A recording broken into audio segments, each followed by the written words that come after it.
Hey everyone, thank you for joining us for our weekly thought of Dhamma. This is an ongoing series that we're offering to members of our community to give them something to think about throughout the week.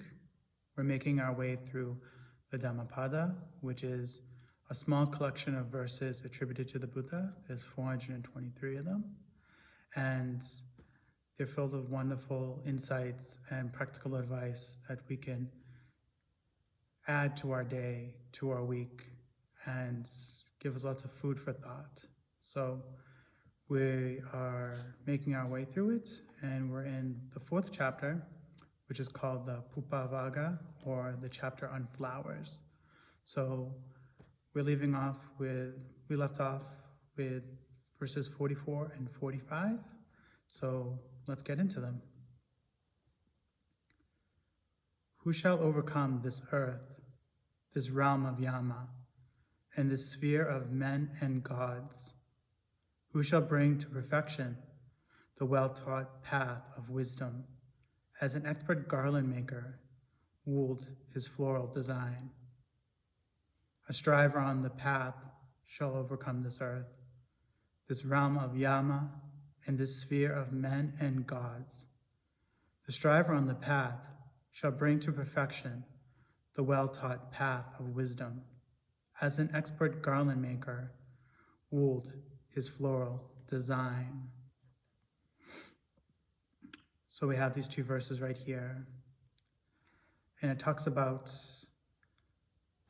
the Buddha asks the question, who shall overcome this world, this earth, this realm of Yama, and this sphere of men and gods?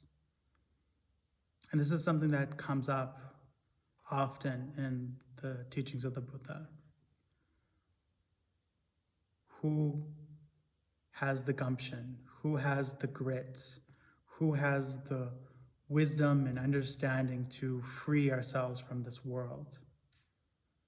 To free us from the realms of what we'd call deities, supernatural beings, of men, of demons, ghosts, whatever.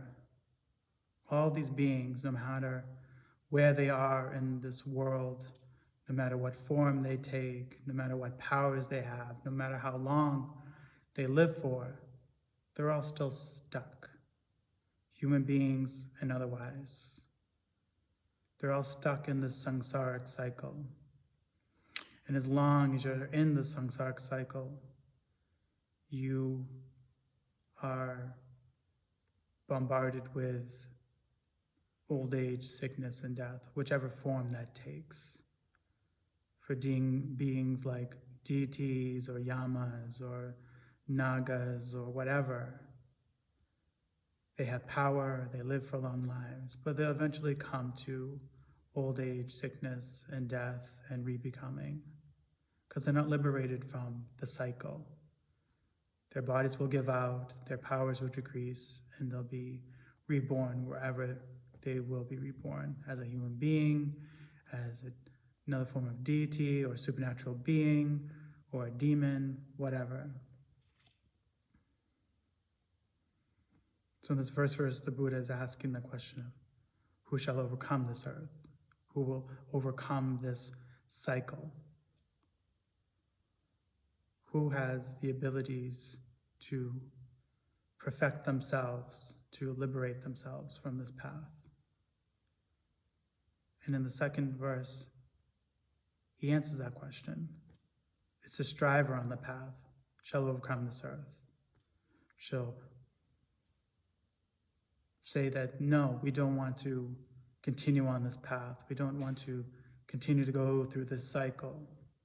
We don't care about being a Yama or a god or a human being.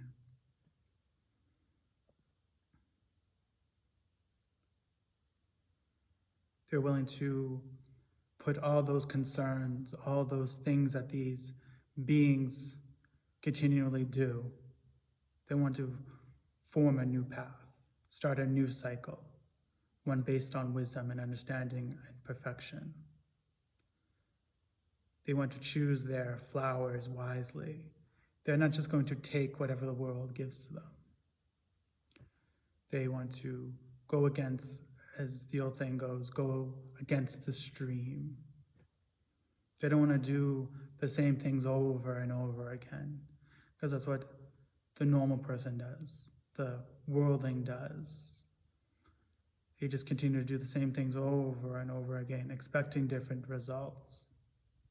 But it always just seems like it's going in the same direction. It's always going the same pattern, the same cycle. But the wise one, the striver on the path, the student who listens to the teachings of the Buddha, who listens to the teaching of the Arahants, the enlightened beings, they know that what these beings teach, the Buddha, the Arahants, and other enlightened beings, they know that this will liberate us, and they know what to take into their mind, to take into their heart, to perfect. Will eventually liberate them, will free them from this cycle of old age, sickness, and death, re-becoming.